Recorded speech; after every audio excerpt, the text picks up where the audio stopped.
The Dark Waters channel is for entertainment purposes only. Although information in these stories can be traced back to relevant and true sources, Dark Waters strongly discourages its viewers, listeners, and subscribers from visiting the site of incidents and encounters discussed or revealed on the show. In other words, we will not be held responsible if you are attacked by a dogman, molested by a bigfoot, bitten by vampires, chased by chupacabras, abducted by aliens, accosted by the men in black, investigated or arrested by the local law enforcement, CIA, FBI, NSA, EPA, BLM, or another alphabet group, whether on U.S. soil or abroad. Thank you for tuning in, and enjoy the show. On this installment of the Dark Waters channel, we bring you stories about one of the most popular and terrifying cryptids, Dogman. Many of you non-believers will soon come to realize that not only is Dogman real, but he is the thing of nightmares. We proudly present to you Dogman's Revenge. These stories highlight this creature's tendencies to completely terrorize those who cross its path. Dark Waters. I would like to open up by saying how much I appreciate your channel and the hard work you do. Based on a brief experience I had, it has opened my mind to the realm of paranormal possibilities, as well as the topic of cryptozoology. I was on a camping trip with a group of 18 guys that I grew up with.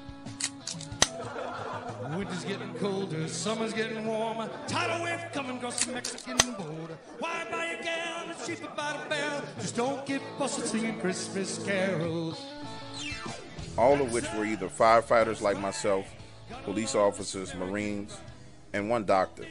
Basically, our group was guys who experienced with the outdoors. Even though I grew up in the suburbs, my family has a farm, and I spent much time there growing up, going fishing, hunting, camping, and hiking. The spot we were camping in was very rural and could only be accessed through a small road consisting mainly of gravel and dirt. Then there are small trails, almost like roads, that are just barely big enough to fit a car, that go from campsite to campsite throughout the park. So if I remember it correctly, it was the second night we were there. Myself and 3 of my buddies decided to walk down one of the trails towards another campsite, which was located closer to a pond. Our campsite was located further up into the wood, some 80 yards or so from the pond. Our objective was to go check out the other campsites and make a friendly visit, considering there was a few cute girls among their party, and we just wanted to say hi. Also, we had intentions of casting a few lines into the pond in hopes of snagging some catfish overnight. Well, it's well into the night hours, and we started walking down the gravel trail, armed with a few flashlights and hunting knives. I was on the left wing, looking left. I could start making out glimpses of the water shining on the pool through the trees, as well as barely starting to see the glow of the flames protruding out of our neighbor's campfire pit. What I saw next has changed my perspective on the forest, and has tested my spirit ever since. I looked to my left and I saw what looked like 2 glowing ambers from the fire.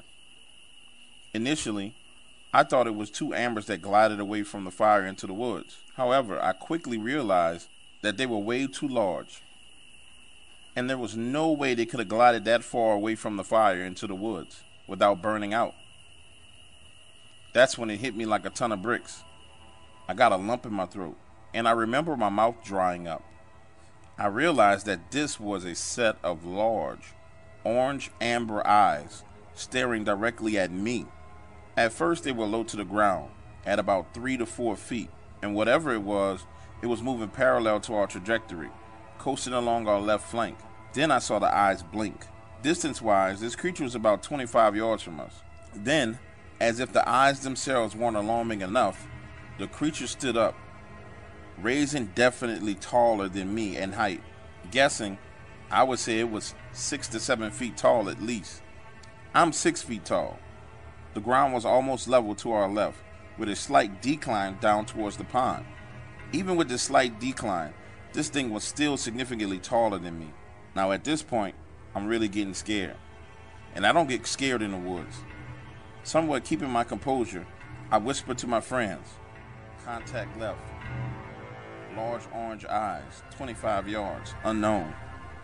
Now I've seen other animals at night in the woods, and when you shine a flashlight on their eyes, there's this shimmering glow, and I know that glow well. But this was not like that.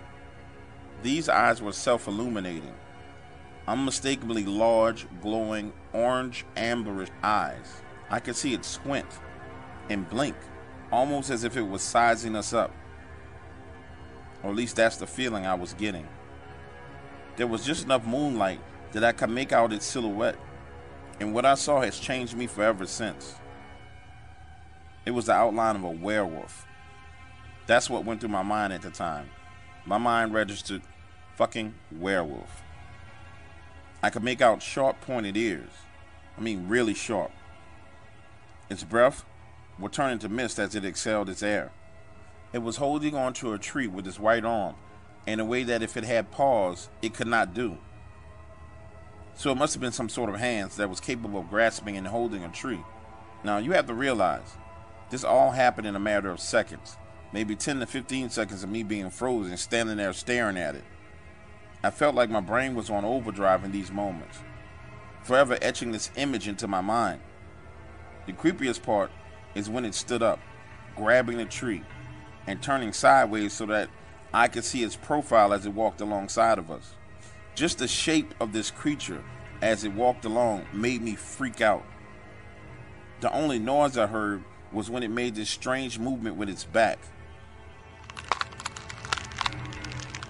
It was this sort of crackling noise, as if it had to adjust itself or something. Man, I don't know. All I know is that it was the most terrifying thing I've ever experienced. I can still see it in my mind, taking step after step with this creepy dog-like legs. It had those reverse jointed legs, just like a dog has.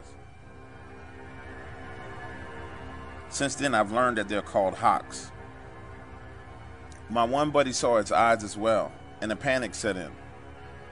So I screamed to my other two friends, "Fall back," as we all sprinted back to our campsite, which is about 60 yards away. As we returned to the campsite, coming into the firelight like bats out of hell, our other buddies were wondering what's going on. As we told them the story, and I described what I saw, one friend was skeptical and decided to go down the trail by himself to take a peek. I warned him not to go. However, he's stubborn and insisted, so we all watched over him as he walked down the trail, shining our flashlights in all directions. He got about 40 yards down the road when we heard a very loud crack. It sounded like someone literally ripped the tree in half. My buddy down the trail was looking to the left where I described the sighting. Somehow, this creature had crossed the trail without us seeing it and was now on the other side of the path.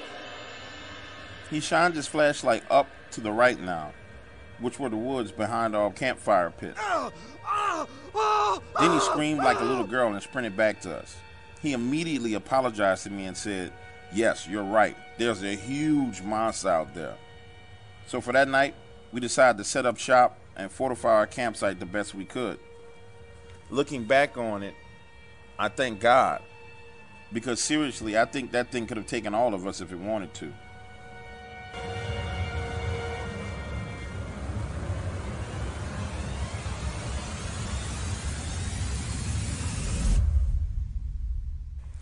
I live deep in the bayous of southeast Louisiana, south of Homer. Outside of work, I spend the majority of my time fishing. While out in the bayous, I've had many strange encounters. Bright lights in the sky, strange creatures in the water. But the most frightening experience I had was with the Dogman. This happened 3 weeks ago, on a Saturday morning. I was out fishing with my dog, Buck. Buck is a beautiful German Shepherd, given to me as a birthday present by my younger brother. That morning was shaping up to be a great day for fishing. The light fog had begun to burn off the lake, and I trolled along the shores casting for redfish. Then I began to troll north of one of the canals. Buck had been laying there on the boat, taking a nap the entire time. As soon as we hit the canal, he scented something. Now this canal is bordered by nothing but marshlands, but up ahead there was a section of the canal that was surrounded by light forest, and beyond that was a roadway. Buck began to bark as we reached the forested area. It was not an aggressive bark, but more of a warning to me that something was up ahead. I decided to move away from the front of the boat. I'm not sure why I did it. I just moved and cranked the rear motor. That is when something large and black moved in the wood line. This thing was a massive animal. As it walked, I could see its muscles in its shoulders and its hind legs. It was on all fours, and as I would soon learn, this was no ordinary animal. It shadowed us in the tree line as we moved along, and it seemed to focus on Buck. Buck's warning bark suddenly turned ferocious. Then it turned and stuck its head out of the tree line, showing itself and growling at the same time. This was not a dog. It was some type of large wolf. The growl was deep, deeper than anything I'd ever heard. I could feel the vibrations in my chest, legs, and arms. And to my surprise, Buck was not intimidated. He barked even louder. This head was a wolf head. A black timber wolf is what it looked like. But it was 5 times bigger than any wolf or dog I had ever seen. My whole encounter was no more than 5 minutes from start to finish, but it felt like forever. After seeing this giant wolf head poking out from between the trees and this animal trying to intimidate Buck, I was in shock. I just expected to see the head of a big dog, not a wolf. That is when the fear kicked in, and Buck barked at me as if he was saying, "Don't you see this big wolf thing? What are you waiting for, stupid? Go." At least in that moment, that is how I perceived his bark, and I punched it, speeding away from the area in the boat.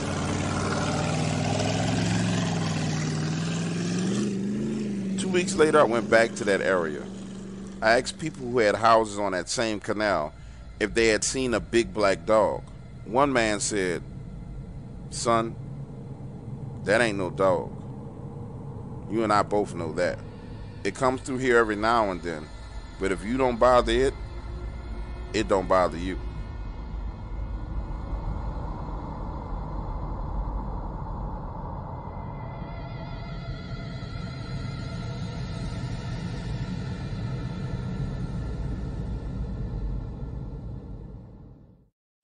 Thanks for meeting with me and my family to talk about our encounter with the Dogman. What happened to us should be shared with others so they can have knowledge of these creatures and what not to do if they see one of them. My 12-year-old son and I were out hunting on the outskirts of our city. It was his first time out, and I really didn't expect us to take down anything that day. It was more of a father-son outing. We left before daylight Sunday morning and headed to my hunting blind. When we arrived, we sat there until daybreak, having the most interesting conversation about this little girl named Elizabeth. It was shaping up to be an awesome father and son day. Essentially, that was all I wanted, was to spend some time with my son, not what happened next. As the sun began to light up the woods, Josh got excited. He trained his scope out into the clearing, then mumbled, "I'm going to get me a buck today." I smiled and reached down for a bottle of water and some beef jerky that was in my backpack, and was completely startled when I heard him fire 2 shots. Looking up, I saw a buck in full stride near the end of the clearing. Right behind it was the largest dog I've ever seen. I need to pause and go back for a second and share what my son told me he saw in the 5 to 10 second time frame in which I was fumbling in my backpack looking for beef jerky and water. According to Josh, the buck darted out of the tree line in full stride. He trained the scope, then he noticed it was being chased by something big and black. Josh described it as a bear with a dog face. He fired 2 shots at the buck, and 1 hit the Dogman. Oh my God. This thing came to a sliding stop and began smelling the air. Then it stood up on 2 legs. I'm not sure why it was not able to scent us. In hindsight, I figured it was the scent killer gold that we used. But thank God this thing didn't see us up in that blind. It stood there for a few minutes, sniffing in the air, then walked off into the wood line. Josh and I, now freaking out about what we had just seen, climbed down out of the blind and ran back the 150 yards to the car. When we arrived back at the truck, I could smell the scent of wet dog and old meat. But I was in such a rush to get Josh away from that area that we hopped in quickly and drove off. Arriving at our house, which was only about a mile away from that area, Josh was all questions. "What was that, Dad? It looked like a monster. It looked like a werewolf. I simply told him, I have no clue, son. At this point in time, I'm thinking that my son and I have a great story to tell, but we had gotten away from all the danger. That night when my wife and I settled into bed, around 11 p.m., I told her what happened, and her reaction was not what I wanted or expected. But soon she would realize I was telling the truth. Around 4 a.m., I was woken by a crashing sound outside in the backyard. Then, all I could hear was Josh's footsteps as he entered our bedroom in a full sprint, leaping damn near from the doorway into our bed, saying, "It's outside, it's outside." Immediately, I knew by the terror on his face what he was referring to. I stumbled to the floor, rushing from the bed to my closet to grab my shotgun. And after a few twists and turns, I headed to the back of the house towards our sliding glass door, turned on the floodlights, and looked out into the backyard. Scanning the yard, I couldn't see anything. But going outside was not an option, because I saw that thing earlier. And if it was indeed this creature, we would need way more than a shotgun. Just then my wife startled me, asking me what was going on. And I turned my back to the door to answer her. As I tried to explain to her what Josh was upset about, she began to stare past me. Then the color drained from her face, and her eyes got large. She screamed and ran back towards the bedroom. Turning around, I could feel this creature's presence. And to see it at my home was so terrifying. It was right there, in the backyard, standing on two legs, hands down by its side, with its palms open. Its fingers or claws moving like it was playing a piano. It was panting hard like it had just stopped running, and the thick saliva was dripping from its closed mouth. It looked straight at me through the sliding glass door. And then its ears began to twitch and move, each moving independently. As I stood there, staring into the eyes of this death machine for what felt like 10 minutes, I didn't know what to do. The glass door wouldn't stop this thing if it wanted to come in my house, and the shotgun wouldn't kill it before it got to me and my family. I can only describe its eyes as being the most intimidating thing I've ever seen. This creature had these piercing yellow eyes with large black pupils, and I felt like it was trying to intimidate me, like it was trying to make a point to me.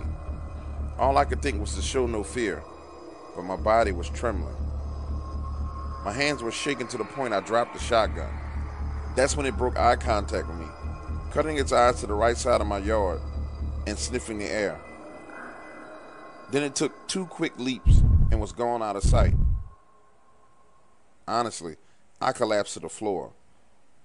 My body was just overwhelmed with adrenaline, and I was feeling dizzy. When I entered the bedroom, my wife and son were in the closet with my rifle. And that was how the first night ended, with all us huddled in one bedroom. Me on the floor at the foot of the bed with my shotgun. The following morning, I called into work and went to my neighbor's property to talk to him. Devin is a bit of a wild individual, but he loves my son Josh to death. I knew if anyone would believe me, it was him. When I arrived, he was drinking beer. Now it's 9 a.m. in the morning, and Devin is known to drink, but not like that. He looked disturbed and worried.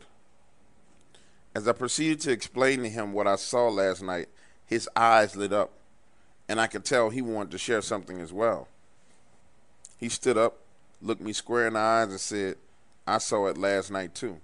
Devin said his dog was killed by some type of large wolf. Now, Devin breeds dogs for a living, and the dog that was killed was a bull mastiff, and it was his pride and joy. The dog had been torn into pieces, and he witnessed what happened. Devin was distraught. I talked about how there was nothing he could do. He was frozen with fear as his dog was killed. That evening, I told my wife everything Devin and I discussed and tried to reassure her that this was a one-time incident. But again, I couldn't have been any more wrong. That night at 4:15 a.m., I was awakened from my sleep on the sofa by this feeling that something was watching me. You know how it is when you wake up afraid but not sure what you're afraid of because your senses are not completely intact yet? Well, that is what I was feeling, dread and fear. But it was not from a dream. This fear woke me up from my sleep. Looking around the room, I saw nothing, and I was just about to settle back to sleep when I saw a figure move quickly from the window and towards the back of the house. Then I heard my wife scream, and she came running into the living room. "It's outside! It's outside!" She was terrified. Josh, now awakened from his mother's screams, came barging into the room, and we all huddled there in the living room as I dialed 911. All I could think to tell the 911 operator was someone was trying to break into our home. When the sheriff's deputies arrived, we walked around the house, and on the ground there were humongous canine prints.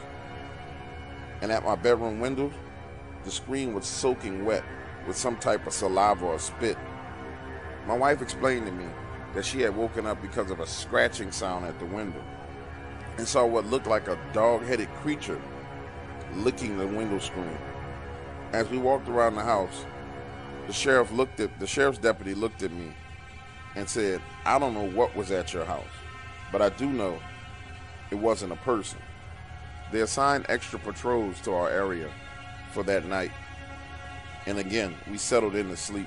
I haven't had any new activity to this day, but now, on weekends when I'm in my backyard cutting my grass, I get this eerie feeling that something's watching me from the tree line. I don't know if I'm paranoid or if I'm going crazy, but I can't shake the feeling that that thing is there, watching me, waiting for an opportunity to get me.